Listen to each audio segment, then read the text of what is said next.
Well, guys, probably the most powerful relationship in a man's life is his relationship with his dad. And I think that's just because, our dad was our first glimpse, our first look at what it means to be a man.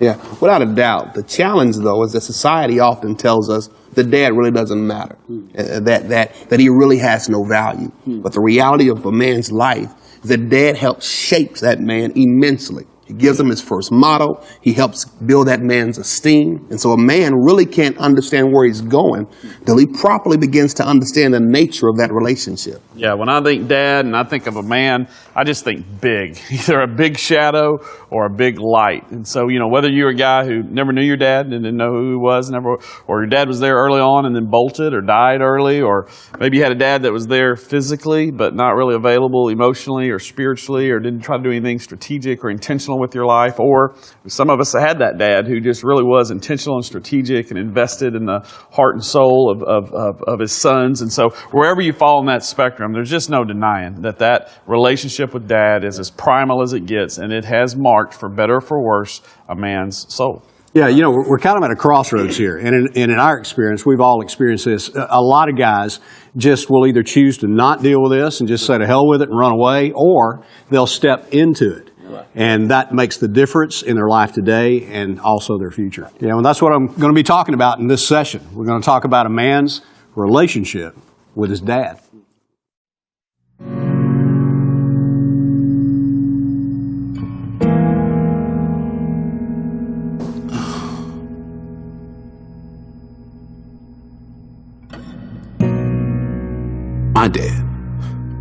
My dad was my best friend, basically. He instilled a lot of things into me. He was very instrumental in teaching me the responsibilities of a man. I lost my dad when I was 22. I remember the summers that my dad would take me to Major League Baseball games, and we'd do road trips together, and not a day goes by that I don't wish that I could talk with him or just hang out with him. I was 7 years old when my father left our family. We're standing in the driveway saying goodbye, and he rubbed my head like he's going to the office. And then bam, he was gone. He abandoned us. How can anybody do that to a 7-year-old kid? You know what? I don't even have a dad. My dad left me, my family, and my mother for a woman who's 2 years older than me. Who does that? Who does that to a family?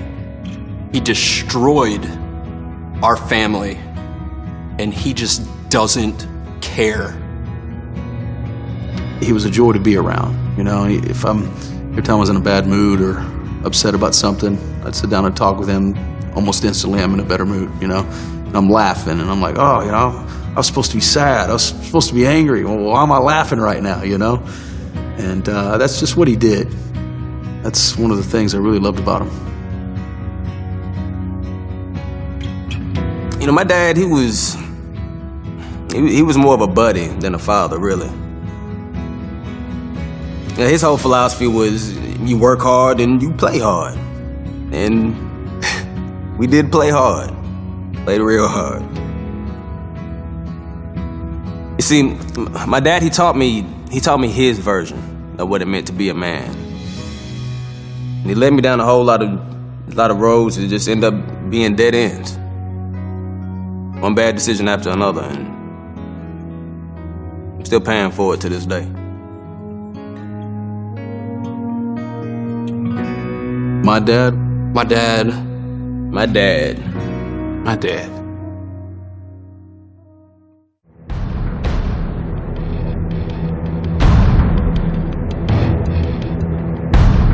Today, we're going to talk about a powerful relationship in every man's life, and it's the relationship between a man and his father. There's no denying the power of dad. Some of you may have grown up without a father, or maybe he was physically present, but emotionally absent. Maybe your dad was strategic and intentional in the way he raised you.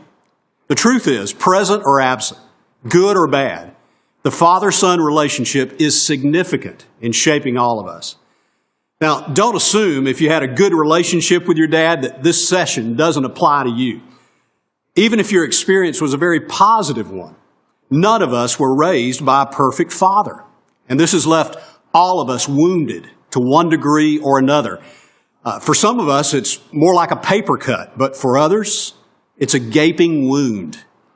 And what we're going to look at today will help all of us and will help us help others. It's interesting what the Bible has to say about fathers. It's that dad is not only important, but in Proverbs 17:6, it says that the glory of sons is their fathers.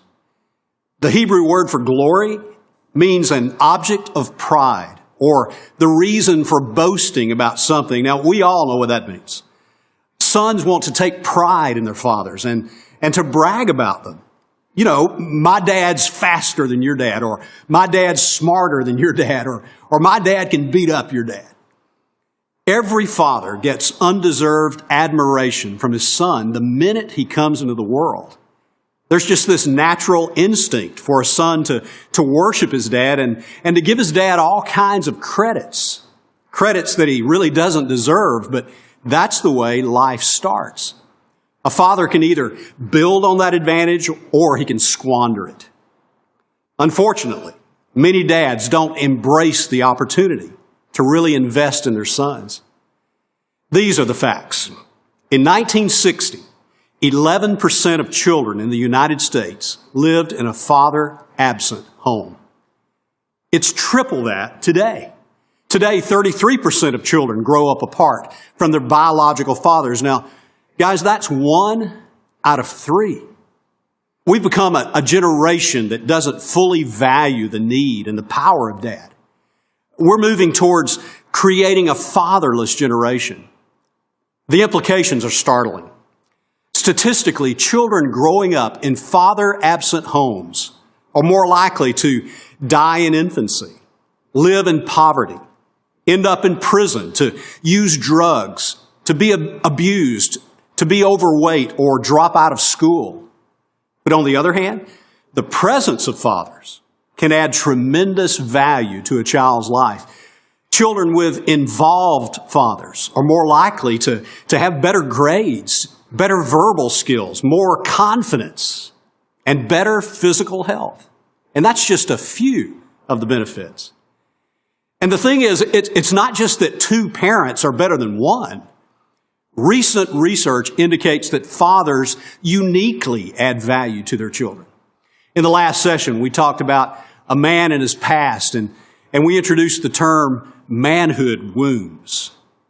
We defined a wound as any unresolved issue where a lack of closure adversely impacts and shapes the direction and dynamics of a man's life now. In other words, if there's unfinished business or unresolved issues from the past, it will impact the quality of a man's life now. For a lot of guys, there's a big unresolved issue in their relationship with their dad. Let's call it the father wound. And here's how we'll define it. The father wound is an ongoing emotional, social, or spiritual deficit that's caused by the lack of a healthy relationship with dad, and now must be overcome by other means. It's emotional, it's social, it's a spiritual deficit, and it was caused when there was a lack of heart connection or companionship or substantive direction from dad. Let me ask you this. How do you remember your dad? If I ask you to give me 3 words or 3 phrases that just kind of summed up your relationship with your dad, what would they be? What would be the first things that just automatically rise to the surface? Would they be wonderful, warm feelings, or would they be hard feelings? You know, it seems like when you ask that question, there's this great divide that takes place. And most guys fall on one side or the other. And it's really not about having a perfect dad because, let's face it, no dad is, but it's about how he dealt with his imperfections? Did he face them or did he stuff them? And it's about how he related to you. Most fathers struggle with that, and most of us probably live with some sort of father wound. I want us to look at 3 of the most common responses to the father wound. Here's the first one. There's anger and pain. Anger and pain.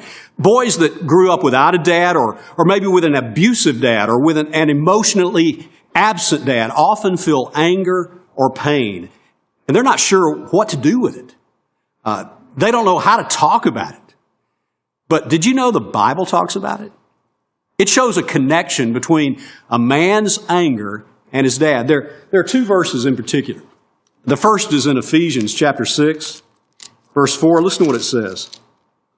Ephesians 6:4 says, "Fathers, do not provoke your children to anger, but bring them up in the discipline and instruction of the Lord." Now, this is talking about giving your children life direction and filling up their soul with substance, but it makes an interesting connection. It recognizes that if fathers don't do this, they can create anger in their children. There's another verse, Colossians 3:21 says this. It says, "Fathers, do not provoke your children, or they may lose heart." In other words, fathers, don't wear your children out. That's what that word provoke implies. And that's what happens when a father becomes over-demanding or when his demands and expectations aren't coupled with tenderness and affection. There was an interesting story in Sports Illustrated about NFL tight end Jeremy Shockey, and the title of the article was "The Revenge of Jeremy Shockey," or how a fatherless boy from Oklahoma poured his rage into football, stuck it to doubting coaches, made himself into the most explosive young player in the NFL, and became the toast of New York. You see, Jeremy's father left him at a young age. And according to the article, Jeremy used football as an outlet for his anger. As kids, Jeremy and his brother dreamed of who would be the first to see their father again. Not to hug him, not even to verbally confront him. Each one wanted to be the first to punch their father in the face. Now, you can just feel the anger, can't you? That's because without a dad, there's a vacuum in a son's life. And part of what fills that vacuum is rage. It's the kind of rage that often rebels against authority. And a man might not fully understand it, but he goes out into life with it. And he wants to blame somebody for it, but he's not sure who to blame, and he hurts a lot of people. All of that comes from the father wound. There's a second response to the father wound, and it's this. It's just to bottle up the feelings, to not express the emotion, to pretend like you're not affected. The problem with this strategy, though, is that you often just lock everybody else out too. And if this has been your operating system, well, it might be difficult later in life to connect emotionally with your wife and with your kids. Entrepreneur and hip-hop artist Jay-Z put it this way. He said, when you're growing up, your dad is your superhero. Once you've let yourself fall that in love with someone, once you put him on such a high pedestal and he lets you down, you never want to experience that pain again. So I remember just being really quiet and really cold, never wanting to let myself get too close to someone like that again. And I carried that feeling throughout my life until my father and I met up before he died. Do you guys want to know what the truth is? Here's the truth. You can never completely bottle it up. It'll express itself somehow. John Sowers, author of the book Fatherless Generation, says, fatherlessness creates an appetite in the soul that demands fulfillment. And guys, this hunger will find its way to the surface. It can come out in extreme behaviors like addictions or obsessions. Anger is one way a son expresses pain, but addictions are a way he suppresses the pain. You just try and numb it out. There's this space in the heart of a son that can only be filled by dad. And he should have filled it as he loved you and cared for you. But for many of us, that didn't happen. And it's tempting to fall into things like drugs and alcohol, pornography and sex to try and numb the pain. But it never really goes away. So we keep self-medicating. And now we're hurting ourselves and those we love. A lot of men try and numb the pain through performance. They become workaholics or performance junkies. And they're always performing for a dad who wasn't there, acting like an invisible dad is somehow watching now. And maybe this time he'll be impressed. But all the accomplishments never seem like they're enough. That's why it's so important in our journey toward authentic manhood to look back, because sometimes we find ourselves locked into addictions, behaviors, or patterns we don't understand. And by finding the root of the behavior, it can help us to move beyond it.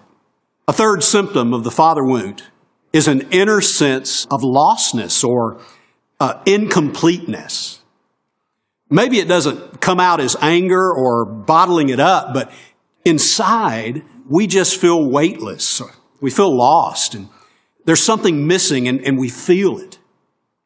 Sometimes this incompleteness can be relational. We never felt like we were accepted or validated by our dad. We wanted a father who would praise our accomplishments and declare manhood upon us and bless our future. But it never happened. And that can foster an insecurity or shame in us. This incompleteness can also be informational. In other words, our dad never taught us how to shave or to balance our checking account or how to pursue a woman. And so now we feel like there's this secret male knowledge out there somewhere, and every guy knows it but us.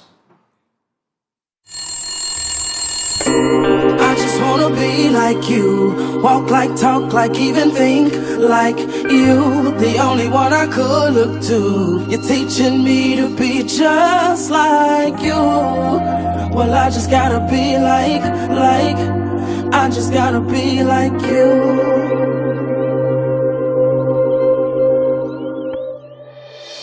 My story, begins with a mother and a father who accidentally got pregnant and were trying to make the most of it, and obviously it didn't work. A lot of drugs and domestic problems involved, and they end up splitting, and I lose contact with him altogether. Never hear from him. No birthday, Christmas cards, anything along those lines. But I felt like, I may have been the cause, and I remember kind of asking, where's my dad? And my mother just kind of trying to protect his image and not let me know, that he may have been a drug addict or anything along those lines.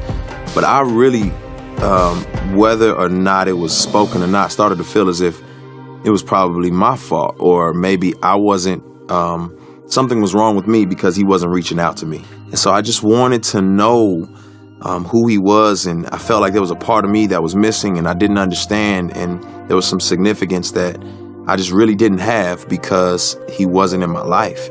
Yeah, I just wanna be like you. I just wanna be like you. Walk like, talk like, even think like you. The only one I could look to.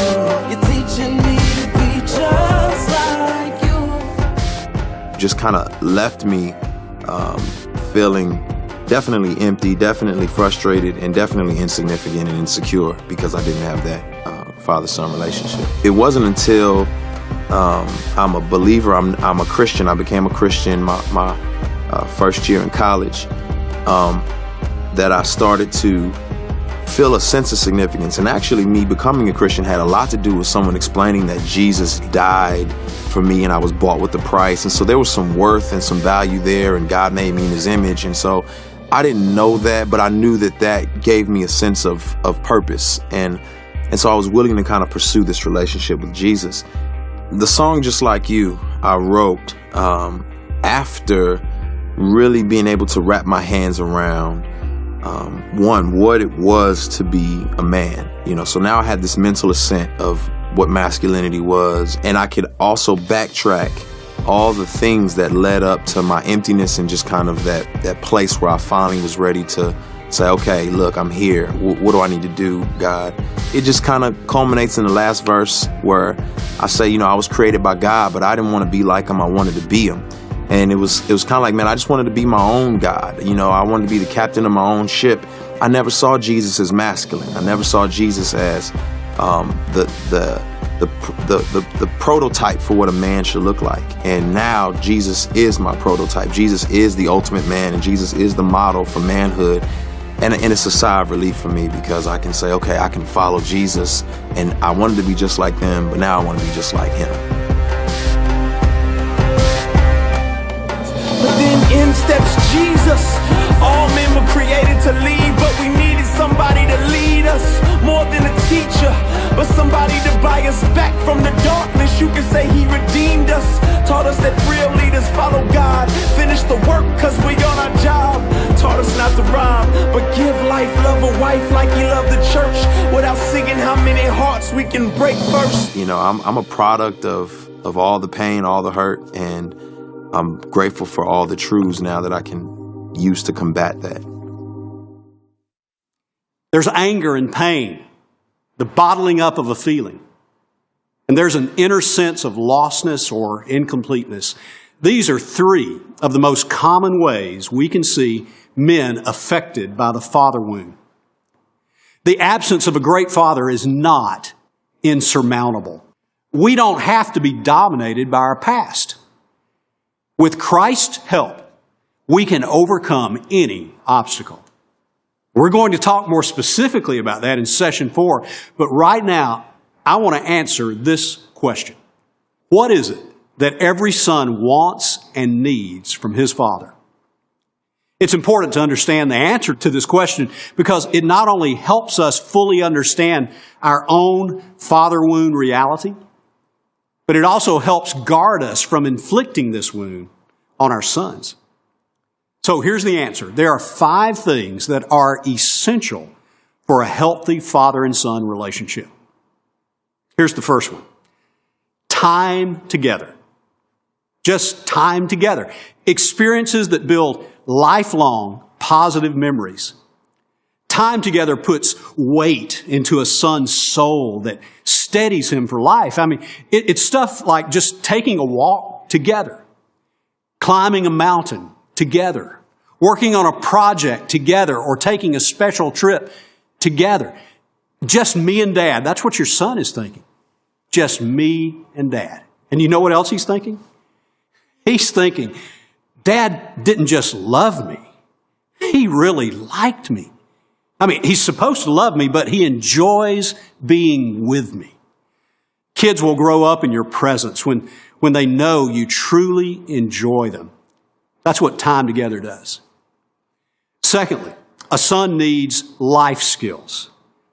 Life skills. Training must go beyond what he learns from books.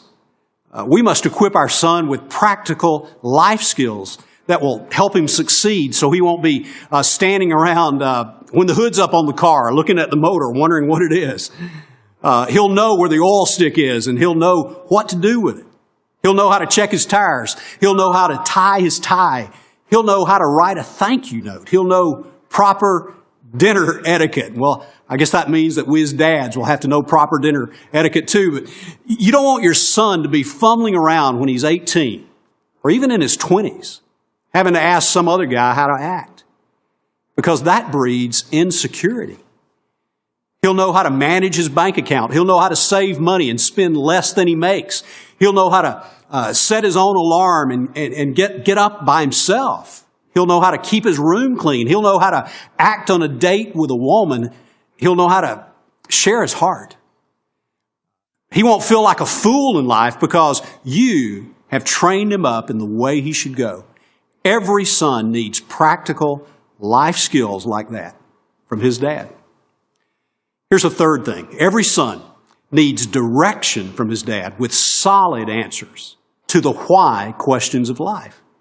You see, more than just life skills, he needs a philosophy from Dad for what life is all about. And so you need to be talking to your son about what's really important, the higher things, the noble things. Having spiritual conversations in your family should be normal. Your son needs to be comfortable talking to you about deep things, not just hunting, sports, and cars. I mean, those discussions are great, but by themselves, they won't give a son direction in life. Here's a fourth essential. A son needs to establish deep life convictions. And much of this comes from his dad's modeling. Write this down. This is an important statement. You will leave in your son what you have lived out in your home. You see, it's not just what you say, it's what you do. And it's the way you react to situations. It's the way he sees you make choices. When a son sees his dad model godly behavior, that is what builds conviction and a certain security about life. Now, finally, and most of all, what every son needs is his dad's heart. He needs his dad's heart. Every son needs to be loved by dad. Every son needs to be affirmed by dad. And every son needs his father's blessing.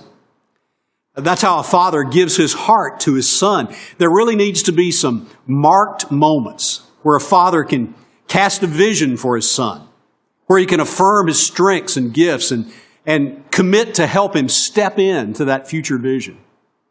There's nothing that gives more weight and value to a son than to have his dad put his arm around him at strategic moments and look at him and say, "Son, I love you, and I am so proud of you."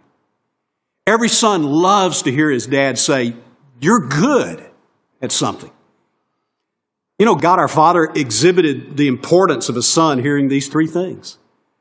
When he spoke from heaven in Matthew 17:5, he said, "This is my son whom I love, and with him I am well pleased." And then he said, "Listen to him." You know, this is God saying, I love you, my son. I'm proud of you, and I'm affirming your teaching skills. You really do have a lot of good things to say. There's nothing more powerful in a son's life than dad's heart. Now, men, those are the essentials. If a son doesn't get time with his dad, or some life skills, or some direction, some convictions, or some heart, then it leaves this huge vacuum and void in his life. Well, guys, we've talked about what the father wound is and some of the most common ways it can affect a man. And now you know what every son needs from a father. So I want you to process all of that. How does it apply to you? Can you identify with the anger and pain? Or maybe trying to bottle up all those feelings? Or just that sense of lostness or incompleteness? Maybe your dad gave you all those essentials. So I want you to think about how you can be grateful for it. Grateful to God and to your dad, and maybe how you can honor your dad for it. But then I want you to think about how you can take this knowledge and use it to help others who have been wounded. There are men all around us who need our help. And that's what authentic men do. We roll up our sleeves and we help others. If you've been impacted by the father wound, we're not going to pour salt in it and leave you hanging. Okay, we're going to show you how to deal with it in session 4. We're going to show you how to heal and how to break free from it.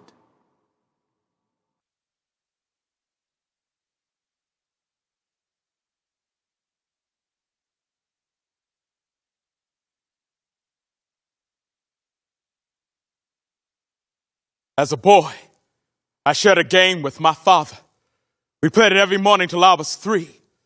He would knock on my door and I'd pretend to be asleep till he got right next to the bed. Then I would get up and jump into his arms. "Good morning, Papa." And my poppy would tell me that he loved me. We shared a game, knock, knock, to that day when the knock never came. And my mama takes me on a ride past cornfields on this never-ending highway to reach a place of high, rusty gates. A confused little boy I entered the building carried in my mama's arms. Knock, knock. Reach a room of windows and brown faces. By one of the windows sits my father. I jump out of my mama's arms and run joyously towards my papa's, only to be confronted by this window. I knock, knock, trying to break through the glass, trying to get to my father. I knock, knock as my mama pulls me away before my pop even says a word. And for years, he has never said a word. And so years later, I write these words for the little boy in me who still awaits his papa's knock. Papa, come home, 'cause I miss you. Miss you waking me up in the mornings and telling me you love me. Papa, come home, just things I don't know, and I thought maybe you could teach me how to shave, how to dribble a ball, how to talk to a lady, how to walk like a man. Papa, come home, 'cause I decided a while back I want to be just like you, but I'm forgetting who you are. And years later, a little boy cries, and so I write these words, and I try to heal, and I try to father myself, and I dream up a father who says the words my father did not. Dear son, I'm sorry I never came home. For every lesson I failed to teach, hear these words. Shave in one direction with strong, deliberate strokes to avoid irritation. Dribble the page with the brilliance of your ballpoint pen. Walk like a child of God, and your wife will come to you. No longer will I be there to knock on your door. You must learn to knock for yourself. Knock, knock down doors of racism and poverty that I could not. Knock, knock on doors of opportunity for the lost brilliance of the men who crowd these cells. Knock, knock with diligence for the sake of your children. Knock, knock for me, for as long as you are free, these prison gates cannot contain my spirit. The best of me still lives in you. Knock, knock with the knowledge that you are my son, but you are not my choices. Yes, we are our father's sons and daughters, but we are not their choices. For despite their absences, we are still here, still alive, still breathing with the power to change this world, one little boy and girl at a time. Knock, knock, who's there? We are.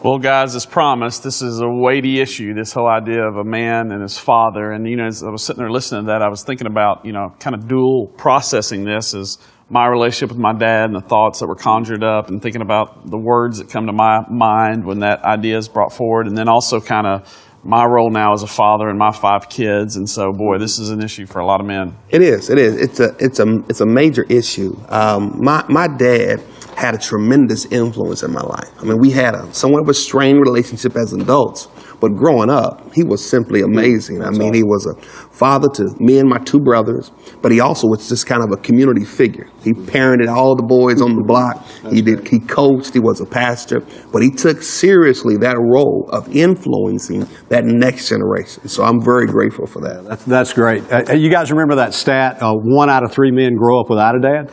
That's kind of shocking, but there are 3 of us at this table. I would be that 1 out of 3 that grew up without a dad.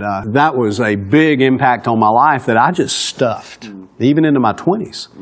And it wasn't until I faced that father wound and dealt with it that I was able to move on in my journey towards authentic manhood. Yeah, and that's exactly where we're going in a couple sessions, is kind of looking into how do you reconcile those situations, how do you step into those redemptively and really find healing. Next session, we look at mom and the relationship between a man and his mom, and those 2 central figures in a man's life, dad and mom. And that's where we'll be next session. She was an amazing woman. Simply amazing. Mom is amazing.